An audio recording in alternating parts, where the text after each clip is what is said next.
Welcome to Center Heist Productions. Please hit the likes and the subscribe. Uh, Muchly appreciated. Thanks to those who are following the channel. And as I say, we're coming up. I believe it's November 22nd on our 2-year anniversary. So just be aware of that. And again, there will be changes coming in the next few months to the channel. So yeah, please share this. If you're on the channel and you come across the video, please don't leave without subscribing and hitting the likes, and share it with your friends, tell them about it, and share it with others. Thank you for watching. Now, as the title says, uh, Calgary was in Montreal last night, another Tuesday game for the Habs, and at least we get down to it. I'm going to get the stats. We'll talk more here. So we lost in overtime 3-2. And so we'll go to the stats very quickly. First period, we had a solid 0-0 game. Second period, 1 apiece. Third period, 1 apiece. And in overtime, Calgary won it. So we get to Matt Coronado scored twice as Calgary Flames came back to defeat Montreal 3-2 in overtime Tuesday night. Coronado tied the game with 2:46 remaining in regulation when he cruised into the slot and went off the post and in. He then buried the winning goal 7 seconds into the extra period. Connor Zary also scored for Calgary, which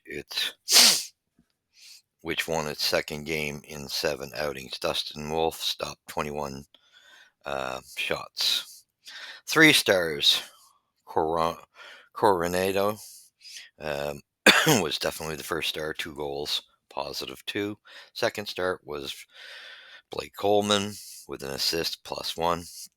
And third star was Yoel Armia, who had a nice goal. He had a goal and an assist and was a -1, unfortunately. First period, no scoring. Second period, we get 4:20 in. Connor Zary scores, assisted by Nazem Kadri and Danil Maramanov. And 16:23, what a goal by Brendan Gallagher. Can't say enough about Gally. What can I say? What a season this guy's having.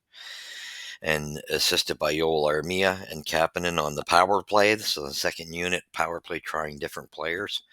And that seems to be something for the Habs. 16:23, that goal was scored. Then we went into the third period, and Yoel Armia got a beauty shorthanded goal at 5:56, assisted by Jake Evans, who the two of them went on a 2-on-1. And what the patience of Jake Evans waiting it out before passing it through to Armia, who just roofed it. And great goal, great looking goal all the way through. 17-14, Matt Coronado, assisted by Blake Coleman, that tied everything up. You knew it was coming, and this was after a couple chances that Montreal had a goal called back on them, hit some posts, and just some rough luck.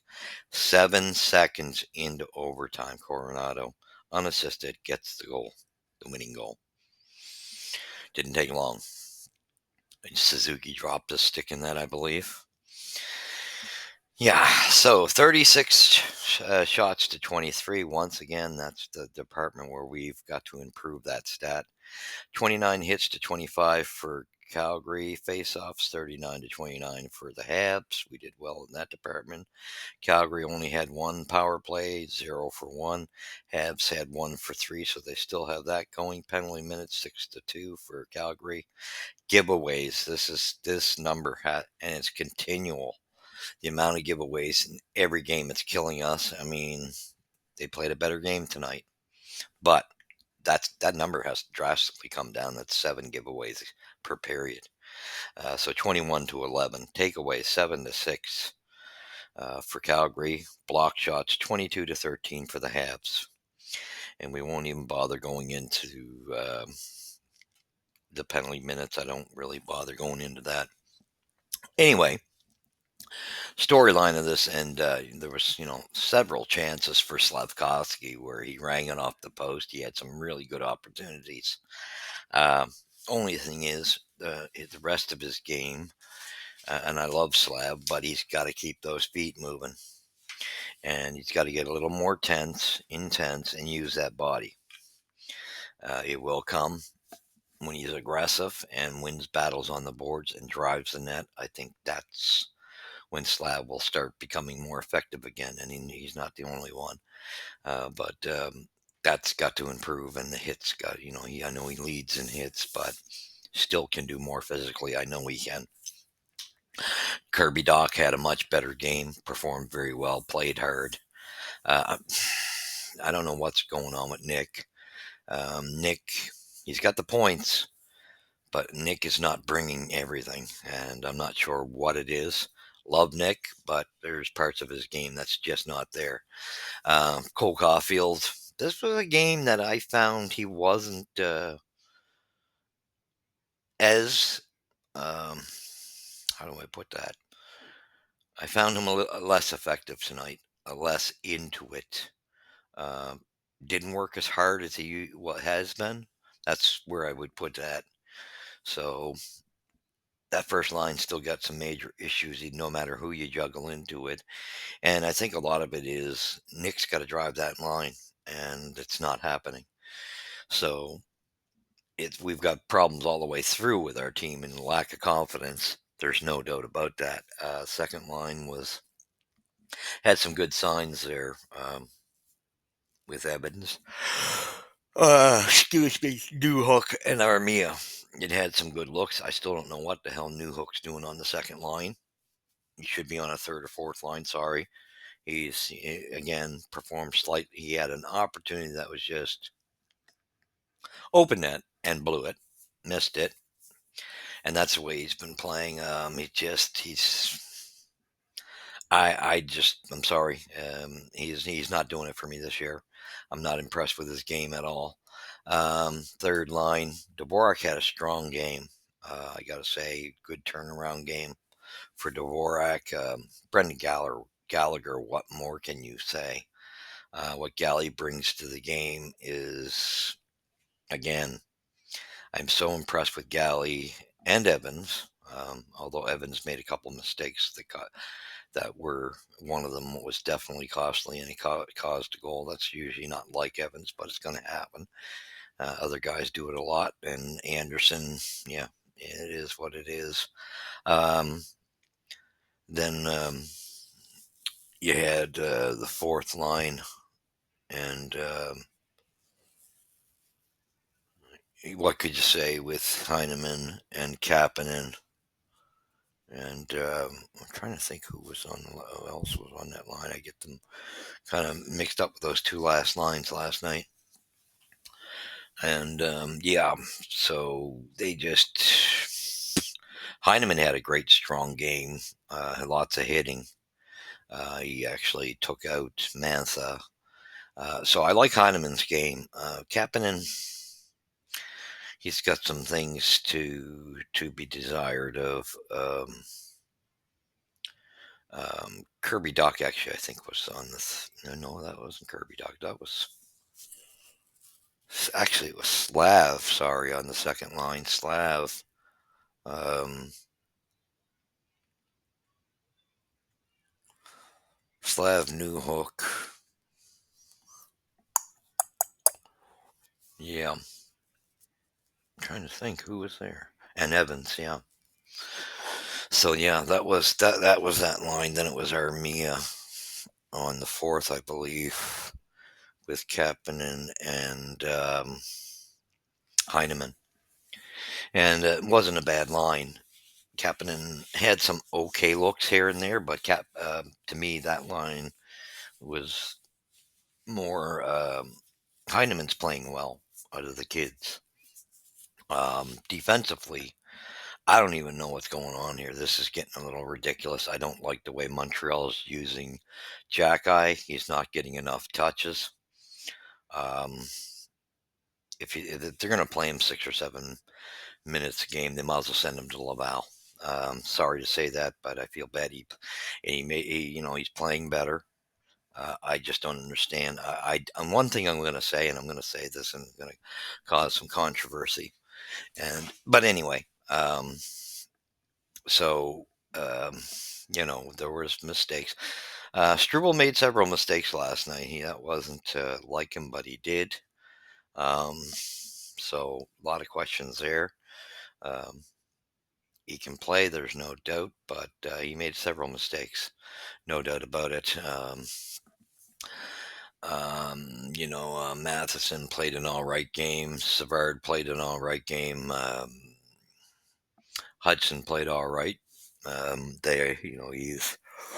He's had a few uh, errors here and there, but that's to be expected out of a rookie. But overall, just they're cleaning things up, but they're not. It's got to get cleaned up more. Like you just cannot have a 21 giveaways. It just can't happen. You got to clean that department up. But I will commend them. They played a tighter game, and it has been that way. Cleaning it up. Monty played better. Wouldn't say he was excellent. I mean that glove, and it's funny because his glove, Primo's glove and blocker. These guys are so weak up top. It's unreal. That final goal just burying it. Anyway. He did hold them in for a bit. He had them in the game. He played much better, much better. All of them did. But there's so much. I think there's a confidence issue, and this team is gonna be in the mix for a top draft. There's no doubt in my mind. Like I said before, it was a mistake for management to make the comment, and ownership, and the coach to say they'd be in the mix. This team will not be in the mix. It's sad right at the moment we're seeing regression. I hope that changes. I did like seeing the improvement, and I do think one thing I say is they're on the right track with get themselves fixed defensively first. The goals will come. I mean, like Slavkovsky had several opportunities, and Galley had the goal called back, which I was surprised that it wasn't sooner. That Anyway, we you could see it was an obvious offside, and that's one thing I'd say with Anderson. He's got to know that his whereabouts and how he's doing things. That him going in first before the puck. I mean, come on now. What do you think that's going to be? Uh, it's just common sense things, and those are the things that there were some nice plays here and there, but again, I think we got to get more shots in games. Galley Evans had a mistake tonight. That's given, but he still gives you the work ethic. And Armia had a much better game. And like I say, Heineman and the kids had a good game. But as far as the Jack Eye thing, I'm getting very concerned on that, and I almost think they're ruining him. And they got to start building that kid up. That kid's important to our future plans on the D. But if you keep playing him 6 or 7 minutes, how is this guy going to improve and work on his game? There's no sense. Why did you dress him? I don't get it. I don't get it at all. It's like, are you going to rotate him, and then when he gets his opportunity, it's like he's in the bleachers anyway because you're not playing him. So for me, send him to Laval. And worst case scenario, which I would hate to see, is the way you're using him, you might as well trade him. And yet we waited a long enough time for a guy like this, and I think a lot of us hockey fans would be devastated if the Habs did that. But you're hurting this player's development. I don't care what they say, and I don't. I get this impression that Marty doesn't like gritty players. I don't know. The tough type of players. It seems like he gets a bit of treats them differently. That's just something I see within what's going on. And I'll tell you right now, I'm not impressed with their defensive coach whatsoever. I don't think Robitaille's the guy for this job. I'm not convinced whatsoever working with the young defensemen. I think they need someone more experienced in that position for these kids. Um, we got a long season coming. I think we're going to know a lot more by the 25 games going. We're still, in the losing column, but I'm good with it. That was at least a respectable game. And I don't mind us getting one more. It's only year three of the rebuild. There's the panic button. There's no reason for the panic button to the degree it's going off with the fans and the media. The media is causing a lot of shit, really, and that's what they like to do. Um, but bottom dollar, there is room for concern when you're regressing. So that's got to, and I know they're working at it, and you can see improvements, but it's still got a long ways to go. Um, it's like I say, I was convinced the moment the season began. I knew when they made these comments that we were going to be in the mix for a wild card. I knew that there's no way that this team is ready for that. I thought we would improve to anywhere between 7th and 12th positioning. I thought we improved just a bit. That's why I had my projection at 82 points. I don't think we're even going to make this the way we're playing. I don't even know if we're going to make 76 like last year. So it's scary. So it's got to be addressed. But I think that's the a little bit of the effect of lack of experience in the coaching department as well. And I love Marty, but I told you I still think he needs help with an experienced veteran there. I think Laval's getting better results than Montreal is. Um, but we're improving.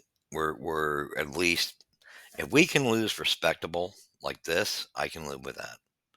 Just no more of these blowouts, which is totally just you shouldn't even be in the playing hockey with these blowouts at the scores we were getting.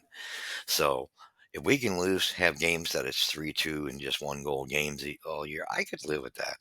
I would that wouldn't bother me. So hopefully we'll see more of this, and hopefully it just be us coming out on the right side. I think the luck was a little bit of a. You just felt Calgary was going to come back with us bringing a shot off the post and the goal called back on Galley, which it should have been because Josh was way offside. So there are things, and I still think eventually they're going to need to send a message with the veterans. I'm convinced that has to transpire. Uh, but other than that, I just like to see them actually, if you're not going to use Arbor correctly, send him to Laval, get his game up so he's getting touches. That's what I'd like to see. I'd hate to see them trade him, but they're not using him right. So thank you for watching. We got Jersey next. I hate to see how that's going to go. And we got Toronto right after. This is not a good schedule for us. I think we're in big trouble. And that's why I think uh, by the end of November, I think things are going to look pretty bleak in that regard. But as long as we can be in the game, just don't get your hopes up. We're playing this week. I don't see any playing Jersey and Toronto doesn't look promising. So thank you for joining. Again, we did have the positive of at least we're tightening things up, and that needs to transpire. I just think I am not convinced with the coaching that's backing Marty up. I'm not so sold on it. I haven't been since it came together in the first place. Um, haven't been sold on it from day one. But anyway, with that being said, thank you for joining me. You've seen it here at Center Heights Productions. At least it was a respectable game. Please hit the like, subscribe, share it with your friends, and share it with others. And we will catch you in the review after the Jersey game. Let's hope we just keep it close. Thank you for watching, and God bless. Go Habs, go. Let's hope we just keep improving.